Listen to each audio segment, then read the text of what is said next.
buenas tardes. Sean bienvenidos a una emisión más de Café Contable del Colegio de Contadores Públicos del Estado de Puebla.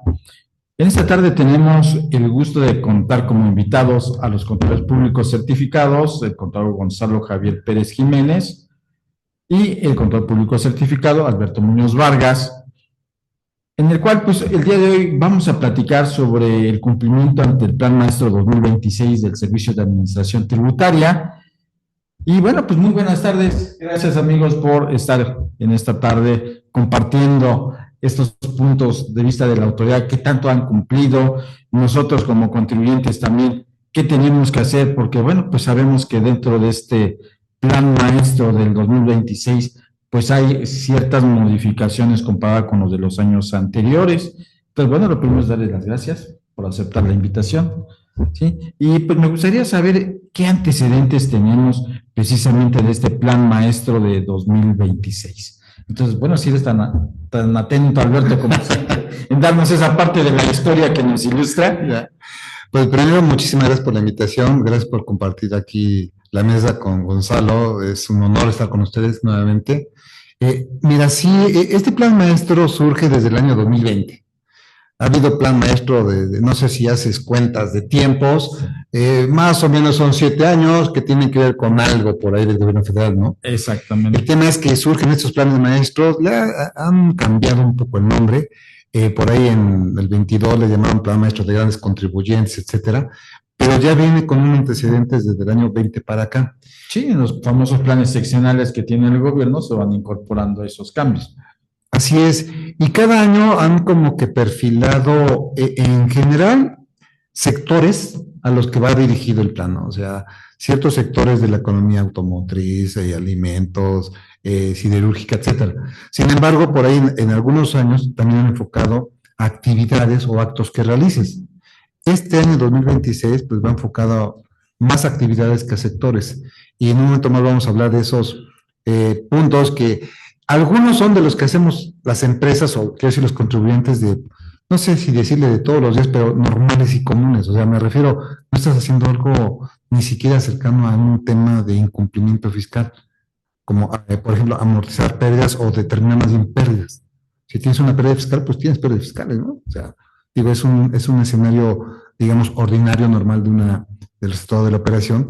Sin embargo, dentro del escenario del Plan Maestro 2026, pues ese es uno de los elementos que vamos a profundizar más tarde, respecto a lo que la autoridad se va a fijar. ¿Tienes pérdidas fiscales recurrentes? Contribuyente de alto riesgo, de acuerdo a las 11 conductas que marca el Plan Maestro 2026. Es una de las 11 conductas.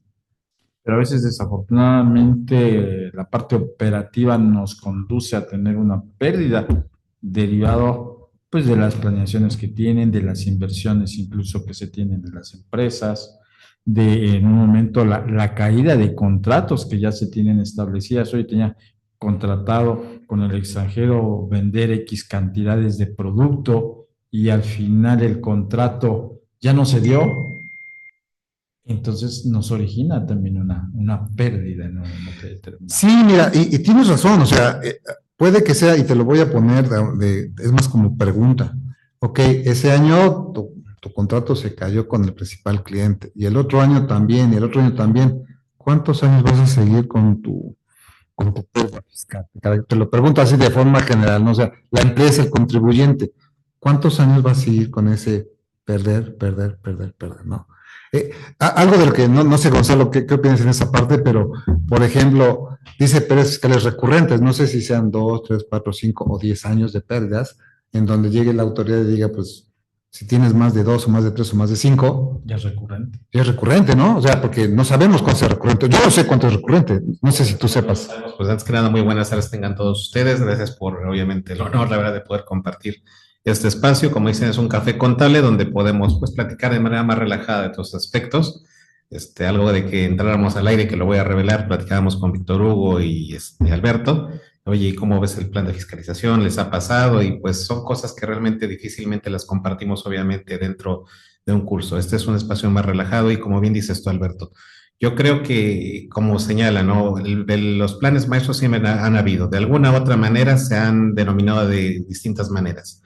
Lo que actualmente obviamente llama la atención es que la autoridad, vamos a ponerlo así o subrayar, quiere destacar las actividades sobre las cuales va a girar sus actos de fiscalización. Y recordemos también, como tú bien lo dijiste, ¿no? Pone también un cierto tipo de perfiles o conductas.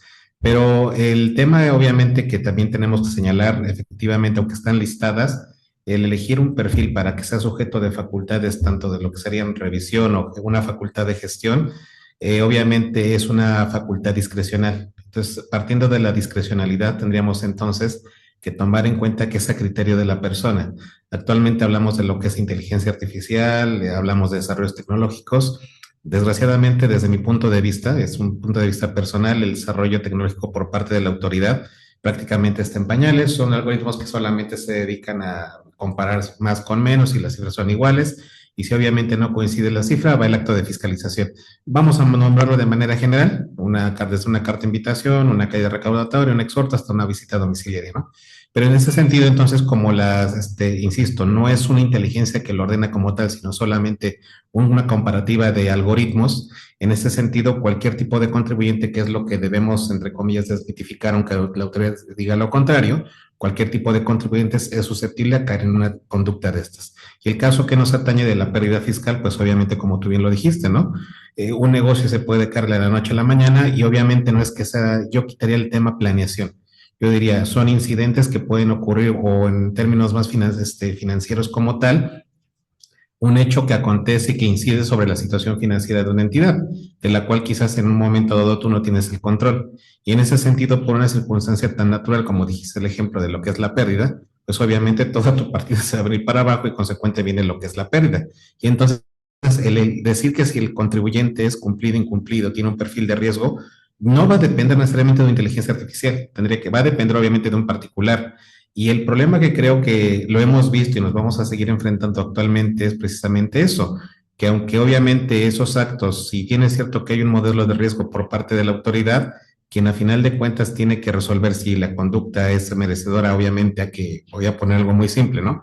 Desde lo que sería una restricción de sellos temporal por una facultad de, obviamente, de gestión, o inclusive ya se sujeta a multas por otro tipo de infracciones, pues obviamente el tema es que sigue siendo operado por personas y entonces tenemos el tema discrecional. Y aquí la pregunta también, la que yo quiero partir con esto es, independientemente de las conductas que insisto, es muy sencillo que cualquier tipo de contribuyente pueda caer en ellas.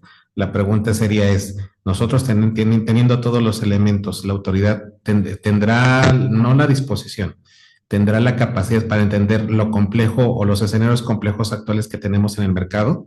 Nada más para finalizar, tenemos el caso concreto. Por ejemplo, tenemos prácticamente una guerra en Medio Oriente, que obviamente encarece el tema de lo que son los productos como son los combustibles, partamos de ello.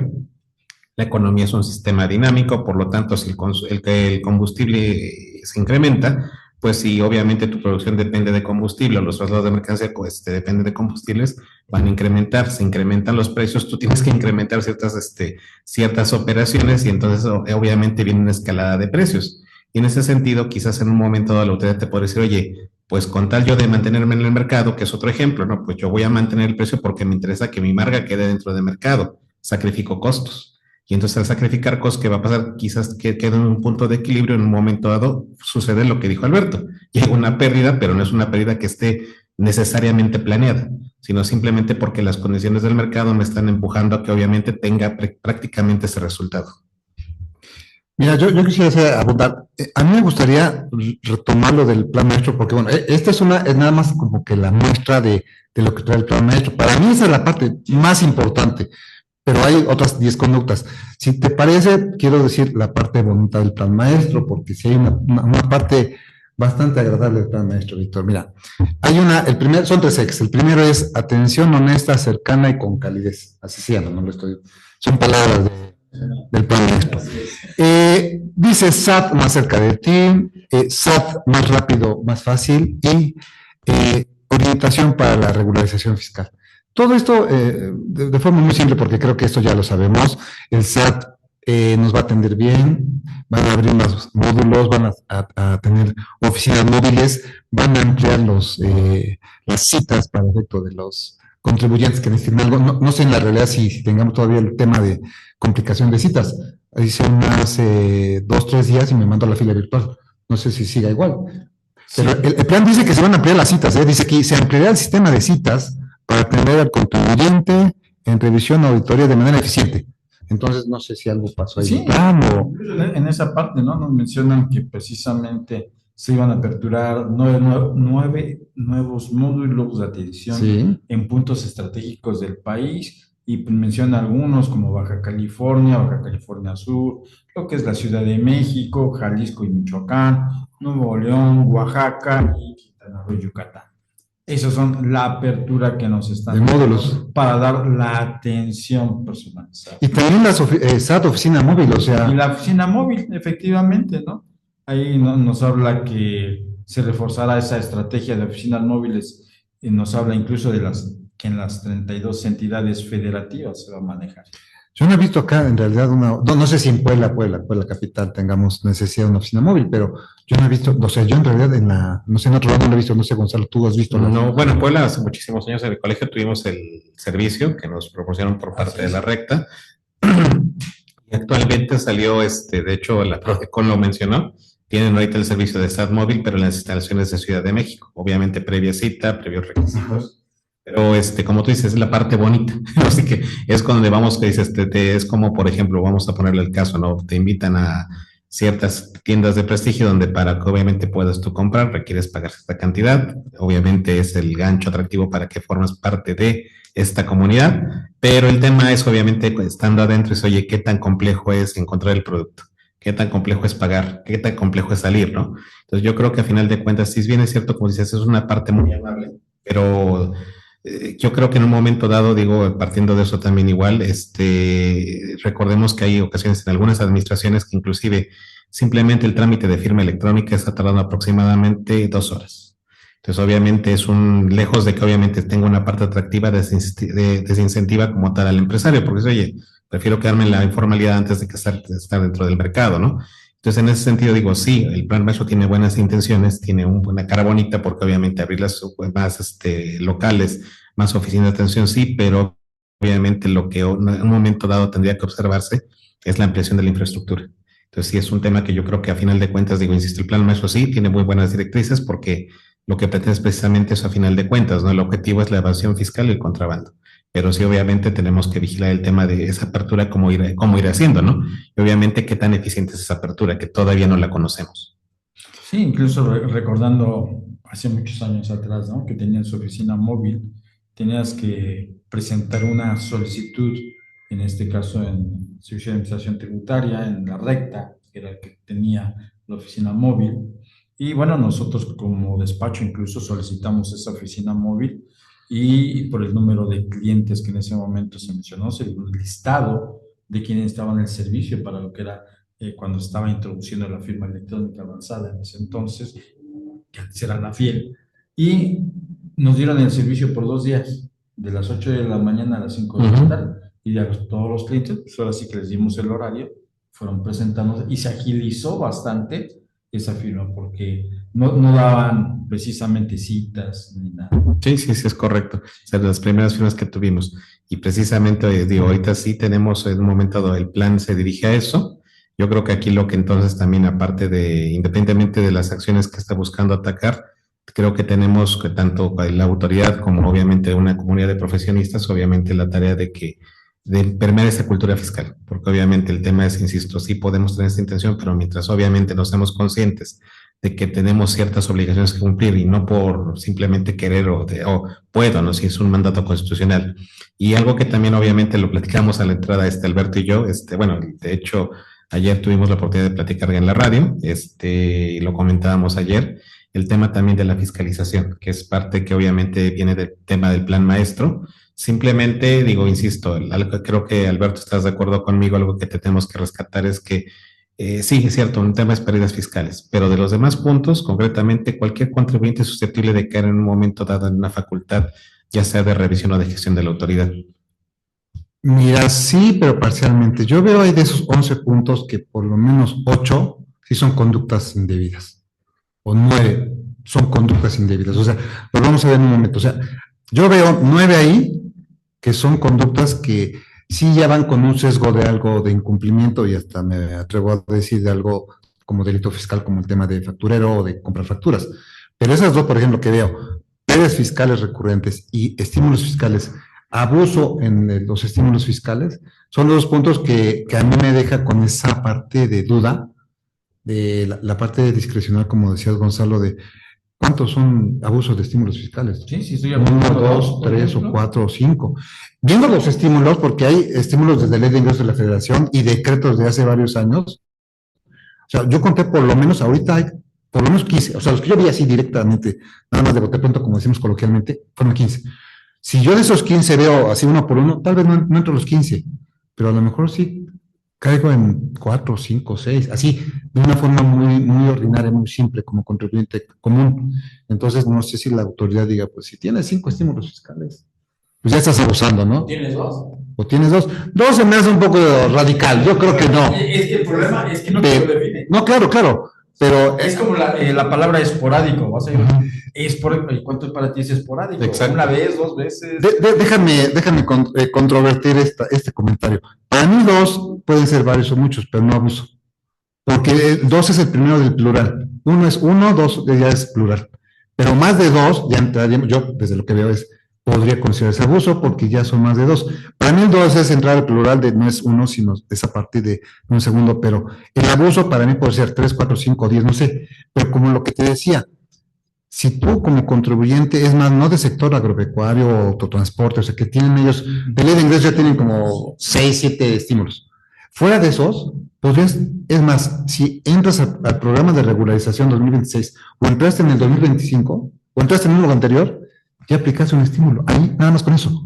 Entonces, si aplicaste el de deducción inmediata del plan maestro del 2025, por ejemplo, o aplicas uno del nuevo del 2026, ya llevas 2, por lo menos, y adicionales los otros demás, o sea, cualquiera de los otros que pudieras aplicar, ¿no? Sí, bueno, el sector transporte, como comentas, ¿no? Las casetas también tienen un estímulo. Uno de autotransporte puede ponerse a aplicar 3, lo de las casetas, el diésel y etcétera. O sea, ellos por lo menos... El número de toneladas que utilizan para claro. hacerlo deducible. Y entonces adicionales el de una de regularización, el de deducción inmediata, etcétera, pues ya lleva 5, ahí ya lleva 5.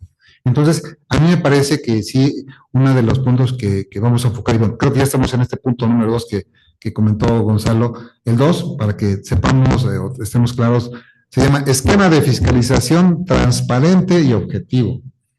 A mí me parece que le faltó un poquito lo del objetivo, pero bueno, esperemos que la autoridad lo defina. Y ahí es donde, retomando lo que comentaba Gonzalo, esas 11 conductas, que si les parece vemos una por una y ya ustedes me dirán, ¿están de acuerdo? ¿Sí? Que hay 9, para mí 9, que son las que ya estás o estás ahí, o estás cerca de un incumplimiento o de hacer algo indebido. Y esas 2 que dije, que para mí son las que cualquier persona podría incluir, que la de pérdidas, ahorita también invierto mis comentarios, me parece que también podría estar dentro de ese escenario de si estás pierde. Entiendo que hay parte técnica, pero pues ¿cuántos años perderías en una empresa como empresario? ¿Cuántos años tendrías la pérdida? Exactamente. Lógicamente un negocio no está creado para perder. Un negocio de lógica sea desde el ámbito fiscal. Exactamente, persona física moral es exactamente obtener una... No la mantienes, o sea, la realidad es, no quiero verlo como desear, pero no la mantienes 5 años, 6, 7, 8, 9, 10 años, no la mantienes. Ahora fíjate. Pero yo tenía la experiencia que sí tuvimos empresas, 4 años seguidos tuvimos pérdidas. Okay. A partir del quinto, ya repuntó, quinto, sexto, octavo. Financieramente hablando, sí. ¿Cuántos años mantienes una empresa? No, sí. Depende del capital social. 10 años. Los socios que vayan tu negocio, ¿cuántos años la mantendrías con pérdida? Pues a lo mejor si es producto nuevo, si tienes otras instancias, 3 años. 4, si acaso quieres, 5, pero más de 4 o 5 años no tienes una empresa. O sea, me refiero, ciertamente los resultados financieros y fiscales tienen sus discrepancias, pero en la realidad, mantener una empresa con 10 años de pérdidas, o sea, yo veo que no es realidad. No es factible financiero. No es realidad, para mí no es realidad. No, inclusive hasta, fíjate, como tú dices, lo que maneja claramente, ¿no? Las pérdidas fiscales recurrentes, ¿no? Como tú dices, discrecionalmente, no lo sabemos si son pérdidas que en un momento dado se está refiriendo a pérdidas que está ocasionando en este momento, o si ya lo vamos en una manera discrecional, a una perspectiva, vamos a decir, muy subjetiva de la persona que está revisando, y dice, oye, a ver, no, para mí recurrente es que, a ver, aunque en un momento dado efectivamente tú tuviste una utilidad para efectos fiscales, un resultado favorable, pues obviamente estás amortizando de pérdidas. porque ahí viene el otro tema. Dice, oye, yo vengo arrastrando una pérdida millonaria de años atrás y obviamente yo no te pago ni un solo quinto de impuestos porque tengo una pérdida, ¿no? Entonces aquí también te pueden derivar en dos temas, digo, insisto, la parte subjetiva de cómo la autoridad te lo va a tomar, momento, no porque estés en ese momento que esté generando la pérdida, sino que obviamente recurrentemente por amortización estás amortizando las pérdidas. Y ahí viene otro tema que desgraciadamente quiere decirlo, dice, oye, no, espérate, luego, igual que sí lo comento, y Víctor también hemos tenido esas pláticas por teléfono, dice, oye, ¿y qué tan frecuente es que obviamente intervenga el error humano? Somos personas, es muy frecuente. Existe un sinnúmero de contribuyentes en los cuales si tú te pones a ver, luego llega un asunto contigo, no me dejarán mentir, vamos a ver este tema, primero pérdidas, sí, ¿sabes qué? Es un tema delicado. ¿Por qué? Por el tema del tipo de sanción que amerita amortizar una pérdida cuando no tendrías derecho a ello. Y comienzas a revisarla y te das cuenta que, ¿sabes qué? Esa pérdida sí existía. Y muchas cosas pueden suceder desde que, ¿qué crees? Pero esa pérdida es hace más de 20 años. Y ahorita le está rescatando. No, ¿qué crees? Se equivocó en el pequeño INPC, un pequeño error de un año nada más. Se amortizó más pérdidas de las debidas. Entonces, obviamente, ya empieza con otro tema. Entonces, aquí lo que creo que tenemos que observar, digo, insisto, ¿no? Sí, el tema de la autoridad, pero también vernos en un momento dado como empresa, ¿no? A final de cuentas, la empresa no está creada solamente para el tema de lo que es, como tú dijiste, la pérdida. Tiene que ganar, como también lo mencionó Víctor, ¿no? Y obviamente tenemos que ver ese contexto particular, porque de otro modo, insisto, ¿no? Lo que creo que tenemos que abocarnos con la tarea del plan maestro es precisamente eso, ¿no? No digamos que es una llamada de misa, porque actualmente, obviamente, a lo mejor la empresa no tiene un requerimiento, una carta de invitación, pero sí voltear a ver qué tan íntegras son tus cifras. Yo quiero dejar como comentario final para esta parte, yo cuando en lo personal les comparto luego en las charlas, ¿no? O sea, el primer elemento que te solicitan en una visita domiciliaria o prácticamente también en lo que es una facultad de gestión, la balanza de comprobación. Y la balanza por sí solita tiene que hablar. Tú sabes que sin que tú le metas, no, a ver, quítale, aumentale uno, quítale el número que pensaste, multiplícalo por dos y es lo que te declare. Y lo divides todavía. Exactamente. Y entonces el tema es obviamente que la balanza tiene que hablar por sí sola, ¿no? Y entonces aquí el tema, insisto, ya para cerrar el tema de lo que es la pérdida, pues obviamente es oye, y qué tanto, obviamente, insisto, no es un tema técnico, pero qué tanto estamos manifestando de manera correcta esas pérdidas. Porque ahí viene el problema, ¿no? Y luego sucede que tenemos a final del año el tema de aplicativos, no me reconoce la pérdida y entonces existe otro problema. Ya a lo mejor la empresa está declarando de manera correcta, los datos están asentados previamente de manera correcta, pero ahora tenemos un tema que es el tema tecnológico. Entonces va a ser una historia de nunca acabar. Sí. A ver, se ha dado mucho en las declaraciones. Oye, el año anterior tengo una pérdida y ahorita para la declaración de este año no me está jalando el dato para poderla disminuir y aplicarla al resultado fiscal que estás teniendo. Es correcto. ¿Sí? Al pago provisional, de hecho, ¿no? Y sobre todo el anual. El anual. No, sí, claro, pero desde el pago provisional, o sea, lo primero, inmediato, pago provisional. Sí. Bien, si les parece, bueno, pero nada más, comento lo de las pérdidas. Yo no veo, o sea, desde mi perspectiva, yo no veo el tema de que sea problema la amortización, porque el concepto es pérdida fiscal recurrente. Cuando amortizas ya tuviste utilidad, no hay pérdida. Entonces yo lo que veo ahí es que un ejercicio declaras pérdida, otro ejercicio pérdida. Si voy a un segundo ejemplo, en un ejercicio declaras una pérdida de 100 millones y luego tienes 20 ejercicios posteriores de utilidad y amortizas, yo no veo que esto caiga, porque es pérdida fiscal recurrente. Pero mira, si les parece, les digo los 11 puntos y ya de ahí ustedes me dicen cuál abordamos, pero uno, celebran operaciones con factureras o nomineras. Presentan pérdidas fiscales recurrentes. Simulan o abusan de deducciones. Obtienen ingresos que no son declarados. Abusan de estímulos fiscales. Presentan inconsistencias entre lo que importan o compran y lo que venden. Importan productos con precios por debajo del mercado e incumplen con regulaciones o restricciones no arancelarias. No pagan retenciones por sus empleados. Operaciones con paraísos fiscales, solicitan devoluciones improcedentes y el 11 es pagan los impuestos en la tasa efectiva comparada con su sector. Yo de ahí les digo, así literalmente yo veo 8 que están ya en un tema de incumplimiento, uno ese de realizar operaciones, la tasa efectiva, lo veo que podría estar también entre estoy en lo correcto o no, pero de ahí quitando ese que serían 9, los dos que yo veo como algo que no tendría por qué ser como que el pecado que va a, permítanme la expresión, que va a llevar o que va a seguir la autoridad es ese de pérdidas fiscales recurrentes y el de abuso en los estímulos fiscales. Porque es el punto uno de, pues, quien compra o vende factura. Eso es por favor, ¿no? Es más, de hecho, el último también el de tasa efectiva, comparado con tu sector, ¿no? Dependiendo, cada empresa a veces vemos que es del mismo sector y desafortunadamente una tiene mayores gastos que la otra porque no han sabido en un momento administrarla correctamente. exacto. Sí, luego en su propio costo del producto es más alto. ¿Por qué? Porque su maquinaria es más antigua, genera más gasto en el pago de la electricidad, su mano de obra también es de gente a lo mejor no tan capacitada y hábil, produce menos tiempo, un número de artículos. Sí. Entonces nos lleva ya a un estudio de tiempos y movimientos para verificar, oye, ¿cuántos productos hace el de la empresa? No, pues ese obrero, ¿qué crees? Es eficiente y en su jornada saca 100 productos. Oye, y en la tuya, uy, no, ellos sacan 40. Pero Víctor, de entrada, tienes una discrepancia a pesar ser del mismo sector. Claro, pues, a eso me refiero. Y mira, yo quiero también tratar de ser objetivo, o no tratar, ser objetivo. Le digo, ese de las facturas, ese de que soliciten devoluciones improcedentes, ese de no declarar ingresos, ese de importar a precios debajo del mercado y no cumplir regulaciones arancelarias, o sea, está claro que estás incumpliendo algo. O sea, por error, por ignorancia, porque lo quisiste hacer, pero estás haciendo ya algo indebido, ¿sí? Claro. Y entonces, pues con todo lo que comentamos, decía, yo veo esos ocho que están clarísimamente ahí dentro del escenario de estás haciendo algo indebido.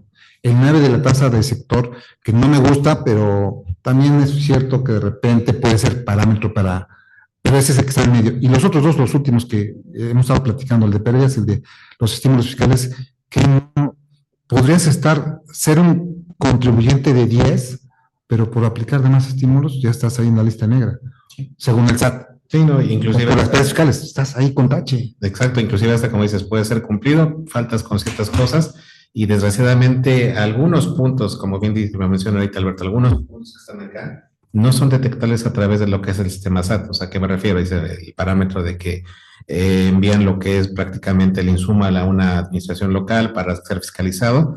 Obviamente esos insumos no hacen esos comparativos como obviamente técnicamente lo tenemos que estudiar como contadores, ¿no? O sea, ahí obviamente Alberto tiene la razón en el sentido de que, ok, ¿sabes qué? No puedo comparar una con otra, como también tú lo dijiste, tiempos, movimientos, procesos, etcétera, etcétera. Y creo que la carga de la prueba aquí obviamente la va a tener el particular. Sin embargo, aquí, como también lo dijo Alberto, ¿no? Podemos ser cumplidos porque eso es lo que remarca mucho el tema del plan maestro, ¿no? Dice, no me voy con los contribuyentes incumplidos, me voy prácticamente por generalizar por los que abusan, ¿no? Entonces aquí el tema es, ok, una cosa es que yo sea cumplir en el tema de que presento declaraciones, aunque no coincidan, porque en algunos casos sucede así, aunque no coincidan, y entonces, ¿qué sucede, no? Puedo ser un contribuyente cumplido y es la realidad, nunca me va a caer un acto de fiscalización. Y al revés, puedo ser un contribuyente muy cumplido, pero obviamente vienen temas que en la inercia, como el caso concreto de lo que son las tasas efectivas de impuestos, que si nos ponemos a analizar el tema, dice, oye, pues realmente y para efectos financieros, cualquier financiero me dirá, oye, espérate, a ver, tu tasa efectiva va en función a lo que realmente tienes como utilidad en el ejercicio. La tasa efectiva para efectos fiscales es en función a lo que son los ingresos. Entonces, no hay un parámetro de comparación de decir, oye, si tu empresa es productiva o no, por el tema ingresos. Tendrías que medirla en función a la rentabilidad que tienes. En ese sentido, entonces, sí, obviamente es muy susceptible de que en un momento dado dice, oye, la autoridad me va a fiscalizar. Claro, y soy un contribuyente cumplido, pero aquí depende de los elementos que tengamos nosotros para rebatir, para un momento dado. No digo que justificar. Ya viene un tema de que obviamente lo hemos visto muchas veces, o sea, recurriendo otra vez a la famosa materialidad, inclusive hasta la trazabilidad de las operaciones. Entonces, en ese sentido, insisto, digo, ¿podemos ser contribuyentes cumplidos para efectos fiscales? Claro que sí, pero el tema es que obviamente esos temas técnicos, como bien dice Alberto, difícilmente los va a tener, sí, porque el sistema solamente hace comparativos, pero no saca argumentos. Y en un momento dado hasta parecería que me lo comentaba una vez una persona, tengo un cliente que inclusive que es caso de la vida real, que cuando comenzó conmigo, me decía, dice, no, es que sabes que me da pena, dice, porque llegó y me decía, es que me da pena contigo. Y yo, ¿cuál es? Tengo una empresa, persona moral, mira, mi idea es que tenga a final de cuentas un crecimiento de aquí a lo que son 4 años. Mira, la verdad, me va a dar más pena cobrarte porque no tienes ingresos. O sea, dice, no, tú pon la empresa. Y literalmente pasaron los 3 años y medio, ni siquiera llegamos al cuarto, yo recuerdo ese día que me habla por teléfono y dice, oye Gonzalo, ¿está el último pago profesional? Sí. ¿Cuánto tengo de acreditable? ¿Cuánto tengo eso? Digo, ok, digo, ¿cuál es el problema? Dice, nada más digo, imagínense, una empresa que nunca, una moral que nunca tuvo ingresos, ¿no? Pues después de hacer labor durante un plan de 3 años y todo esto, pues te vengo a comunicar que mi primera facturita viene de 5 millones de pesos y me los pagan dentro de 15 días. Pues wow, perfecto, ¿no? O sea, el bebé ya creció, ¿no? Claro. Y el tema no era ese, ok, tenemos con qué, pasa el primer año, sabes que a ver, tu ingreso, voy a lo mejor digo algo que técnicamente, bueno, no sería lo correcto, pero es para efectos que se entienda. Ok, a ver cuánto cobraste, cuánto gastaste, cuánto te quedó de ganancia, este es tu tema, asunto arreglado, ¿no? El problema vino al segundo año, dice, porque fue tan, o es tan bueno su producto, que realmente ese es el tema, es tan bueno su producto que de cada 100 pesos que él está vendiendo, el costo solamente es de 15 pesos. El 85 es pura ganancia, pura ganancia. Wow. Ahora, ¿cómo enfrentas algo que es 85% ganancia? Ahora, claro, si lo comparas con una tasa efectiva, ¿qué sucedió? Dice, ok, ¿sabes qué? Espérate, tu tasa según esto debe ser una tasa del 20. Claro, no me va a molestar la autoridad, ¿no? Perfecto. Viene el tercer año, ¿no? Oye, ¿qué crees, Gonzalo? Pues ya me regulé, bueno, no me regulé, ya me estabilicé, tengo ingresos, pero ¿qué crees? Dice, ¿qué crees? Sí tuve un costo, ese proyecto tiene tanto, ya mi ganancia no es del 85%, el margen es de 40%, muy buen margen a final de cuentas. ¿Qué tenemos como consecuencia a final del año? No fue el tema tasas efectivas, va en comportamiento y dice, ¿sabes qué? Ah, oye, mira, ¿qué crees? Me percaté que en el año tal, hace 4 años, no tuviste ingresos y me percato que en este tienes ingresos. Explícame cuál es la diferencia, ¿no? Y eso fue lo que sucedió, explícame la diferencia. Conducta típica. Exacto, ya no, y ahí viene un tema porque digo, no necesariamente también depende, y es el punto también que quiero agregar con el plan maestro. Estamos viéndonos de manera introspectiva, nosotros, que ok, contribuyente, pero también tenemos que ver que la autoridad tiene conocimiento de todo lo que pasa a nuestro alrededor. Y parece un chiste luego con un video que dice, y usted pidió tal día una pizza de tal tipo, pues ya sé que usted la quiere que se la dejemos abajo de la puerta con un billete de tantos, etcétera. Así pasa con el tema de impuestos. ¿Qué fue lo que sucedió con ese? Te pregunto qué fue lo que pasó en esos años. Pero independientemente de eso, ¿qué es lo que también me pedía o qué es lo que me decía? Fíjate que me enteré que con tal cliente que tuviste operaciones le compraste esto. Entonces ya viene otro tema diferente. Dice, tuviste esto. Y fíjate que ese cliente tuyo, era una factura pequeña, fíjate que ese cliente tuyo me debe impuestos. Te invito a que por favor, literalmente lo exhortes a que me dé los impuestos correspondientes. Y lo mismo me hizo con el proveedor. Dice, y tuviste operaciones con tal proveedor. Y este proveedor, y es curioso porque pone una trazabilidad, pues dices, oye, hasta parece sacado del FBI, dice, compró con este, y llegó contigo con este tema, ¿no? Esta operación que tú pagaste, el señor no me pagó los impuestos. Entonces, dice, mientras tú no me demuestres que tú le pagaste, y fue tranquilo porque dice, lo único que nos pidió fue que demostráramos el pago al proveedor, no nos pidió el cumplimiento del proveedor. Tú demuéstrame que le pagaste, asunto arreglado. Digo, es algo sencillo, digo, algo no tan complicado, contrato, transferencia, a ver qué te dio, qué te hizo, cómo te lo llevó, etcétera, etcétera. Pero a final de cuentas, ¿qué quiero llegar? Si nos damos cuenta, digo, insisto, fue un tema discrecional, porque dice, ok, yo veo que de repente no tienes nada, tienes algo grande, luego bajó, dice, entonces ya fue cuando lo cuestioné, dice, oye, a ver, no te cuestiono cuando fue alto, te cuestiono el bajo y te cuestiono el porque el de ahorita, ¿no? Entonces, a lo que quiero llegar es que no solamente el tema de, obviamente, de que va a vigilar al contribuyente, no es solamente que lo vigila él solo, sino vigila también a los terceros, que es en pocas palabras lo que está buscando el plan maestro, ¿no? Obviamente que todos prácticamente estemos amarrados, entonces si yo le compro a Víctor y Víctor no paga impuestos, pues esa partida no es deducible. Obviamente si vamos con el tema de que Víctor a su vez le compró a Alberto y obviamente yo tengo una relación con Víctor, pues porque está Alberto inmiscuido, vienen los temas, ¿no? Y entonces aquí ya viene una avalancha y el resultado que tenemos, ¿cuál es? Actualmente recuerden que tenemos el 49 bis. Obviamente, ¿qué es lo que busca? Si queremos soportar que las operaciones sean reales, que estén reales, o sea, que sean reales prácticamente. Y hay un sinfín de controversias, pero el tema, insisto, lejos de que nos metamos de fondo en el 49 bis, es que la autoridad precisamente lo que busca es precisamente eso, ¿no? Fiscalizarnos, pero no solamente lo que tenemos que observar es el panorama interno, sino el panorama externo. ¿Qué hemos hecho con los demás? Y ahí es donde se complica toda la operación, porque lo que yo hago, yo lo puedo controlar, pero el hecho de que mi proveedor no entere impuestos, pues ¿qué va a tener como consecuencia? pues obviamente que me va a requerir a mí. Y ahora, como digo, perdón que lo diga de esta manera, pero lo que sucedió con mi cliente dice, oye, no hagas cosas buenas que parezcan malas. En un momento dado mi cliente dice, no, el primer año fue esto porque invertí y la verdad, el tema del producto que vende no requiere mucha inversión. Es una ganancia que, digo, 85%, digo, pues excelente, ¿no? Muy bueno. Y ahora dices, oye, el segundo me baja del 85 del 40%, pues claro, dice, para mí está excelente, dice, pero para la autoridad no. Eso yo creo que es lo que debemos tener en cuenta para, obviamente, el tema del plan maestro. Ok, mira, si me permites, ya por tema de tiempo, enfocamos al tema del plan maestro, cosas muy precisas. El 20 de octubre del 25 empieza el plan maestro. Hay un documento que se llama SAT da a conocer criterios de programación de auditorías. Y ahí es donde marca las 11 conductas, que luego las plasmaron en el plan maestro, y ahí dice que se van a establecer auditorías a los contribuyentes que presenten mayores calificaciones de riesgo. O sea, las 11, entiendo, van a ser así, tú estás en esta, y los que salgan más arriba, la auditoría. Como un dato, van a ser, de acuerdo a ese documento, 16,200 auditorías en el año 26. 12,000 a pequeños y medianos, 1,200 a grandes contribuyentes y 3,000 de comercio exterior. Ahí están las 16,200 auditorías que se están planeando. Ya se iniciaron, por supuesto, en el año 26. El 5 de enero se presenta un documento por parte del SAT donde dice, se da a conocer mejores prácticas de transparencia en los procesos de auditoría. El 5 de enero.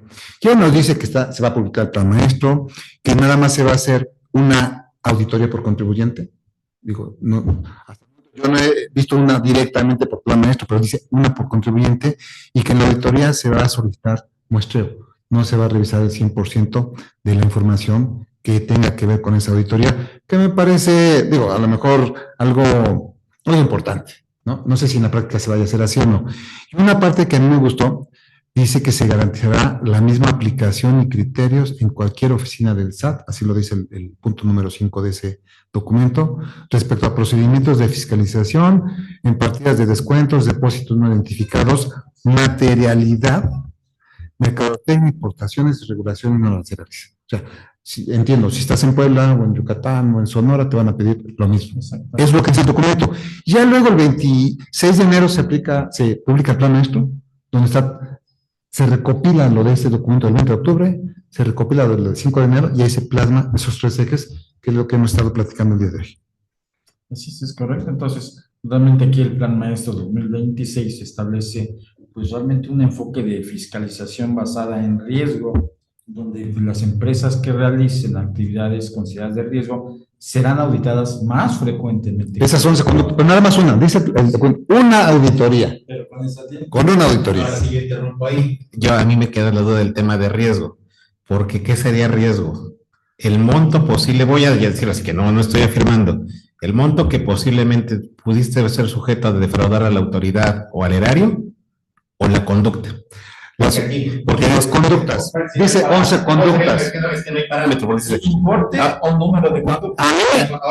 Son conductas, ahí dice conductas. En un tema realista, ¿qué es lo que está sucediendo? Me ha tocado cartas de invitación por 25 pesos. Y no es el tema de que paguemos 25 pesos. El tema es, oye, ¿sabes qué? Pues ya que vas por los 25, vete por lo demás.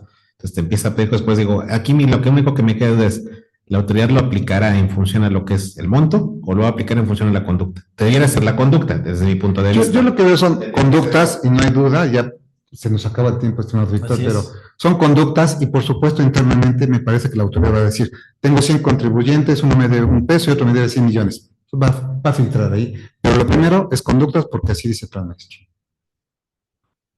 Sí, el algoritmo que maneje ahora va a ser en función de la conducta. Y fíjate, nada más, pues yo nada más quiero alargarme tanto con esto. Desgraciadamente, a lo mejor es un tema muy básico, pero recordemos algo, la autoridad tiene algoritmos. ¿Por qué tiene los algoritmos? Porque nosotros le decimos cada cosa que hacemos, partiendo desde el tema básico del CFDI hasta lo que son las declaraciones.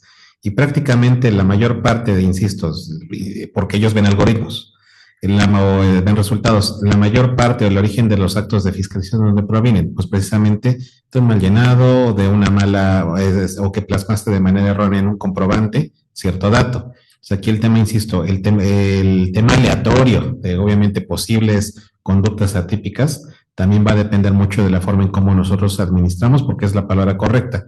cómo administramos de manera interna nuestra información. Ya no es el tema de que solamente, sí, estoy como fiscalista y obviamente es el tema que deben de llevar los FDIs, sé cómo debo de expedirlos, etcétera, etcétera, plazos, entre otros, ¿no? Aquí el tema es cómo administro esa información. ¿Cómo la administro? Y una vez que yo la administre, ¿cómo la plasmo en los documentos? Porque es el tema que yo creo que tenemos que llevarnos a conciencia para que obviamente tengamos mejores resultados si es que somos sujetos a una acción de plan maestro. Perfecto, pues ahora sí que concluimos en esta parte, cuidar todos estos 11 puntos, Sí. de no caer en ellos para que precisamente pues disminuyamos el riesgo en nuestras empresas y estemos verificando tanto la información que se está plasmando en los FDIs como lo que estamos declarando, para que no haya una incongruencia e igualmente analizarlo con nuestra balanza de comprobación que estamos subiendo al portal, porque en ese momento que crucen ya los 3 documentos pueden salir inconsistencias y también en un momento determinado pues seamos sujetos de que nos hagan favor de llevarnos a cabo una auditoría, ¿verdad? Hacemos la lotería. Así es. Y ojo también con los socios y accionistas, porque ahí es un tema, dice, oye, ¿qué vinculación si es sociedad? ¿Qué vinculación tienen tus socios? Vamos a decir, qué pecados pueden tener por abajo? Sí. Entonces, obviamente, sí, perdón que lo diga, si uno le da gripa, el otro le da pulmonía. Sí, efectivamente. Bueno, pues les agradezco ahora sí que esta charla tan amena de este plan maestro de 2026 del SAT y bueno, a nuestros estimados amigos que nos están viendo, pues la invitación es a darle una leída a este plan maestro, verificar nuevamente estos 11 puntos, ver si tienen alguna situación de riesgo y tratar de corregirla o aminorarla. ¿Sí? Pues por mi parte no queda más que agradecerles como siempre. Nos vemos en el próximo Café Contable y gracias a nuestros invitados, Gonzalo y Gracias. Alberto, muy amables. Gracias. Un gusto como siempre. Gracias, Que igualmente. tengan muy buena tarde. Hasta luego. Hasta luego.